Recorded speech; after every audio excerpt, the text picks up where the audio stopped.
வணக்கம். இன்று மார்கழி 10ஆம் நாள். அதனால் திருவெம்பாவை 10ஆம் பாடலில் இருந்து சில வரிகளை சிந்தித்து தொடர்ச்சியாக சில விஷயங்கள் குறித்த நமது கண்ணோட்டத்தை விளக்க முயற்சி செய்கிறோம்.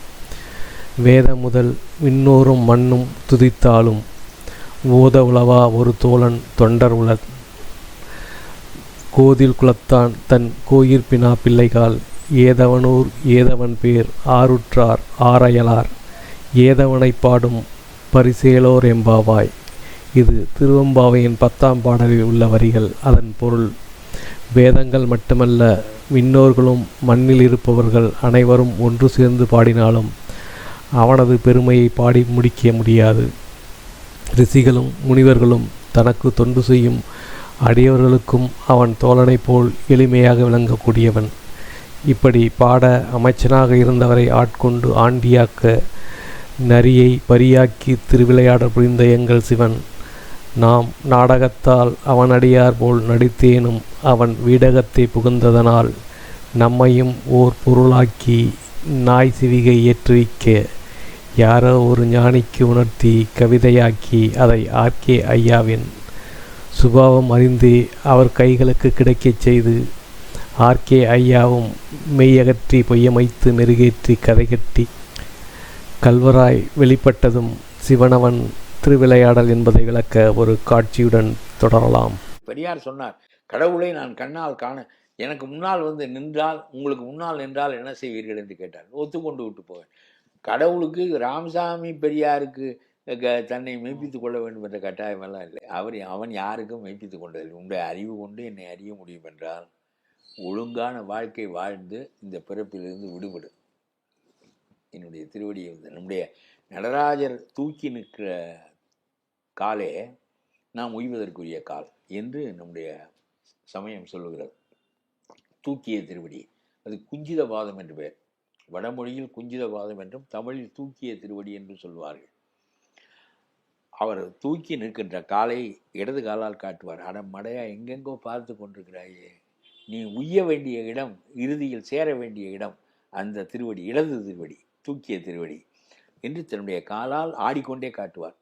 கருப்பையா ஐயா விவரிப்பது போல காரண காரியங்களுடன் வடிவமைக்கப்பட்டதுதான் நமது விக்கிரகங்கள். அவற்றிற்கு கலிகாலத்தில் என்ன நடக்கும் என்பதை விளக்கும் அறம்பாடு சித்தர் என்ற பெயரில் ஆர்கே ஐயா வெளியிட்ட பாடலில் உள்ள வரிகள், ஆன்மீக மிளைபோக அநீதி அத்துமீற ஆயிரமாய் போலிகளும் அழியாத தேவன் என்று அலங்கார வசனங்களில் அவ்வப்போது சபை அமைப்பர். கவின் சிலையை களவாடும் கருவறை காவலர்கள் பெரும்பொருள் குவிக்கும் இரகசியத்தை பகருகின்றேன், அதை மருளோற்றோர்க்கு உரைக்காது போனாலும் மனக்கண்ணால் உணர்ந்திடுவார் மாசற்றோர் கொதிப்படைவர். இது கலிகாலம் என்பதனால் கடவுளும் கேலி பொருளாகும் என்பதனை கண்கூட கண்டிடுவார். அணுவிற்குள் விழிபதித்து எமையாலும் பரம்பொருளே என்கின்றன.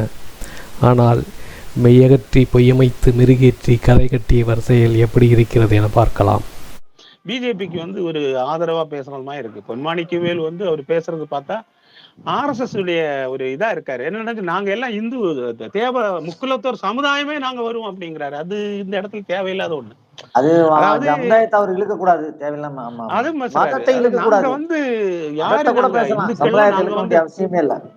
அதையும் பேசுறாரு. அது எங்க சமுதாயமே இதுக்கு பின்னாடி நிக்கும். அது அவன் அந்த ஆளும் முக்குலத்தோரா, இறந்தவரும் முக்குலத்தோர்னு நினைக்கிறேன். இறந்தவரும் முக்குலத்தோர் நினைக்கிறேன். அதனால இங்க முக்குலத்தோர் இதுல என்னதுங்க, ஏன்னா அவன் வரப்போறான், யாரு மதவாதி வரப்போறான், வந்துகிட்டு அவன் பிரிவினை இப்படி பண்ணுதுன்னா அறிவுள்ள நம்ம பொன்மாணிக்கவேல் இப்படி பேசக்கூடாது. ஜீனியஸ், அவர் நல்ல ஒரு நாலேஜ் உள்ளவர். இல்ல அவர் எனக்கு ஆச்சரியமா இருக்கு. நான் அவரை ரொம்ப பெருமையா நினைச்சேன். என்ன ஐடி நான் ஒண்ணு ஐயா இல்ல, ஆனா அவரு ராஜராஜ சோழையெல்லாம் மீட்டு கொண்டு வந்தவர். அவர் கொஞ்சம் திறமையானவர். எல்லாம் கரெக்ட் தான். அதான் நக்கீரன் இவ்வளவு காலமும் நல்ல விஷயங்கள் எல்லாம் எழுதி எல்லா கேஸுகளையும் வெளியே கொண்டு ஒரு நேர்மையா இருந்த பத்திரிகை கடைசியில சொதப்பல்லையா? கடைசியில உதயநிதி தான் முதலமைச்சர் வரணும்னு சொல்லலையா? நக்கீரனே எப்படிப்பட்ட பத்திரிகை. அவங்களே என்னன்னா இந்த ஞானதா பேர்னது அந்த ஞானசேகரன் கதை இருக்குல்ல, ஞானசேகரன் அந்த அண்ணா யூனிவர்சிட்டியில அதுல ஞானசேகரனை இது பண்ணும்போது அவங்க என்ன சொன்னாங்க, நக்கீரன் ராஜகோபாலே சொல்றாரு, நக்கீரன் கோபாலே யூடியூப்ல என்ன தெரியுமா சொல்றாரு, ஆட்சி மாறினாலும் காட்சி மாறலங்காரு. அப்ப அர்த்தம் என்ன? அந்த அண்ணா யூனிவர்சிட்டி விஷயத்தை வச்சுட்டு நக்கீரன் கோபால் பேசுறாரு, ஒரு வீடியோ போட்டிருக்காரு. அந்த நேரத்துல ஆட்சி மாறினாலும் காட்சி மாறலன்னா என்ன அர்த்தம் நீங்க சொல்றீங்க? அதுக்கு என்ன அர்த்தம்?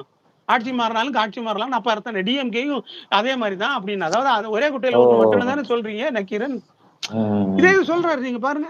ஆட்சி மாறினாலும் காட்சி மாறலாம் அர்த்தம் டிஎம்கே லாண்ட் ஆர்டர் இதை வந்து இந்த மாதிரி பண்ணுது, கட்சிக்காரன் என்ன பண்ணாலும் கண்டுக்க மாட்டேங்குது அப்படின்னு தான் அர்த்தம். அதனால இது வந்து பொன்மாணிக்கவேல் வந்து அவர் சம்பாதிச்சு வச்ச ஒரு நல்ல பேரை வந்து இதுல வந்து கெடுக்காரு. அவருக்கு வந்து ஒரு தனி மதிப்பு இருக்கு. உங்க பாத்தீங்கன்னா அவர் வந்து ஒரு பெரிய ஒரு இல்ல ஒரு ஆன்மீக சிலை கடத்தல் பிரிவு இல்லாத சாமி எல்லாம் மீட்டு கொண்டு வந்திருக்காரு. நல்ல மனிதர். மீட்டு ஐயா, சாமியே மீட்க முடியல. சாமிக்கு இவரு சாமி எப்படி?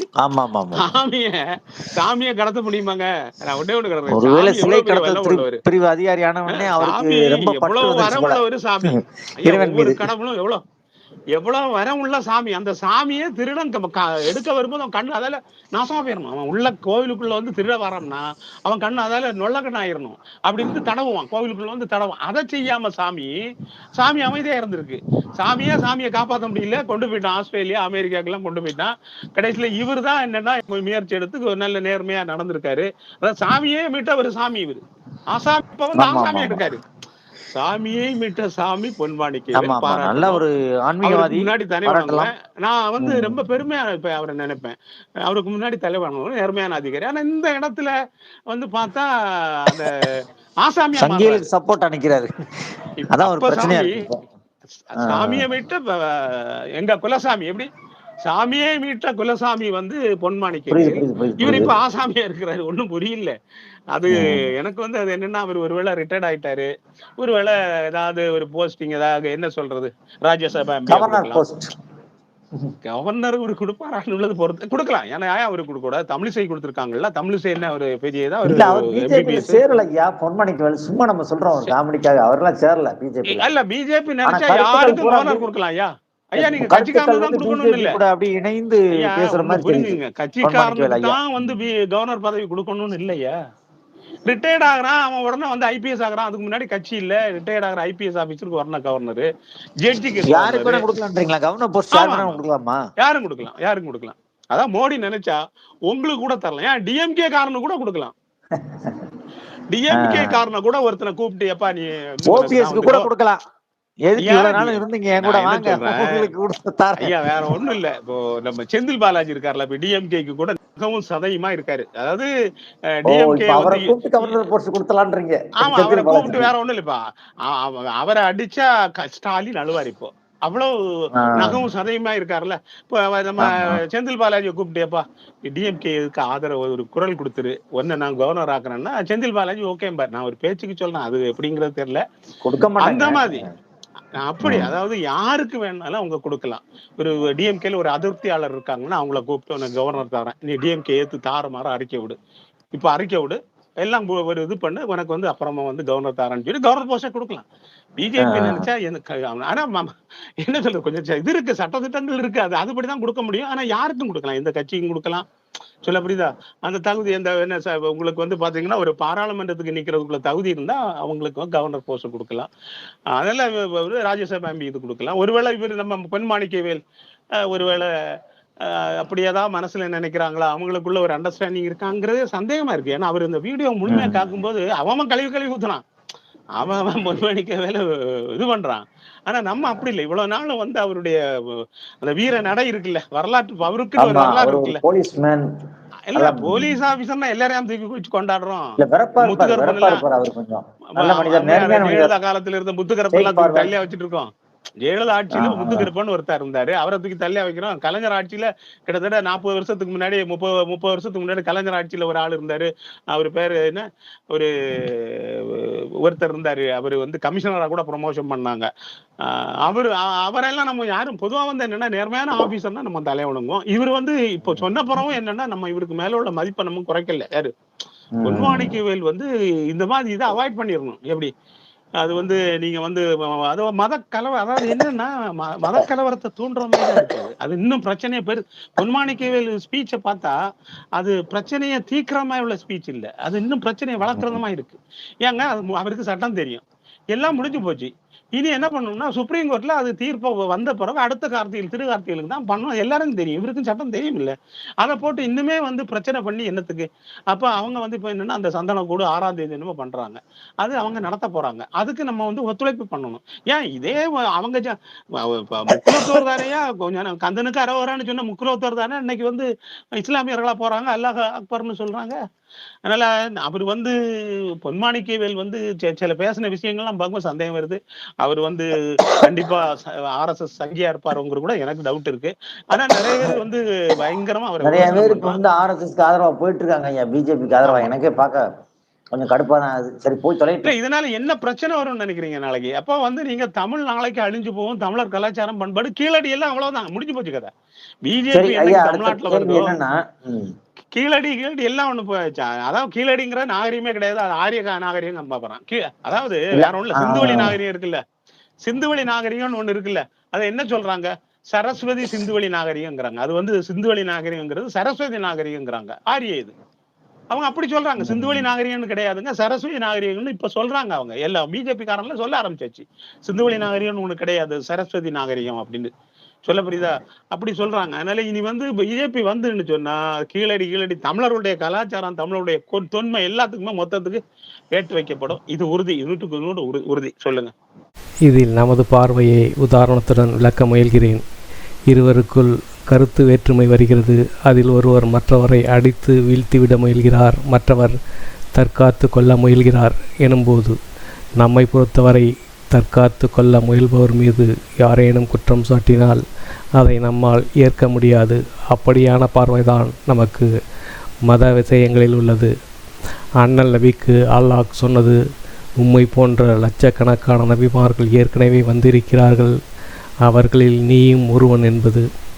அல்லாஹ் அறிவித்த லட்சக்கணக்கானவர்களில் சில 100 பேர்கள் குறித்த தகவல்களே அச்சமய நூல்களில் உள்ளது. ஆக அந்த 100கணக்கான நபிமார்களை கழித்தால் மிஞ்சிய லட்சக்கணக்கான நபிமார்கள், அதாவது குருமார்கள், ஞானிகள், சித்தர்கள், வாழையடி வாழையாக மக்களை நெறிப்படுத்திய புண்ணிய பூமியான பாரதத்தில் வளர்ந்த சைவமும் மாலியமும் சண்முகன் கௌமாரமும் கரிமுகன் விநாயகமும் காளியின் சத்தியமும் எரிதல் சூரியனை ஏற்றெடுத்த வழிபாட்டினையும் காப்பாற்றி அல்லாஹுவின் நல் அடியானாக இருப்பதே நமக்கு உகந்த செயல் என்பதால் தற்சமயம் அப்பணியை மேற்கொண்டு இருப்பவர்கள் போல முனைப்புடன் செய்ய வாய்ப்பு வசதிகள் இல்லை என்றாலும் அவர்களை ஆதரிக்கும் கடமையை செய்தாவது திருப்தி அடையவே விரும்புகின்றோம். அப்படி செய்தால்தான் சைவமும் மாலியமும் சண்முகன் கௌமாரமும் கரிமுகன் விநாயகமும் காளியின் சத்தியமும் எரிதழல் சூரியனை ஏற்றெடுத்த வழிபாட்டினையும் ஐயன் ஒருவன் கையே இதை அழகுற காட்டுமென்ற உண்மையை அடியேன் சொன்னால் இனி உள்விழி தந்தால் காண்பாய் என்று ஆர்கே அறம்பாடு சித்தர் என்ற பெயரில் வெளியிட்ட பாடல் வரிகள் நமக்கு பொருந்துகிறது என்று சொல்லவோ அல்லது நாளை அதற்குரியவனாக நாமே இருப்போம் என கனவு காண்பதற்கோ தகுதியை பெற்றவனாவேன். இக்கைத்தல முத்திரை இல்லாது, இக்கவிதையுள் எதையும் சொல்லாது, எத்தகு சின்னமும் இல்லாது, எம்மான் எழுவதென்பது கதிரவ பகலவன் இல்லாது கோலங்கள் சுழறுவதற்கு ஒப்பாகும். இஞ்ஞானமே முற்றிலும் தப்பாகும், மெய்ஞானமே இதற்கோர் தீர்வாகும். மெய்யகற்றி பொய்யமைத்து மெருகேற்றி கதை கட்டி கல்வர் திருத்தியையும் பாடல் கடும் வேதையை கொணர்ந்து வாதை தரும் கண்ணீர் பெருகும் என்று ஒரு ஞானி புலம்ப காரணம்.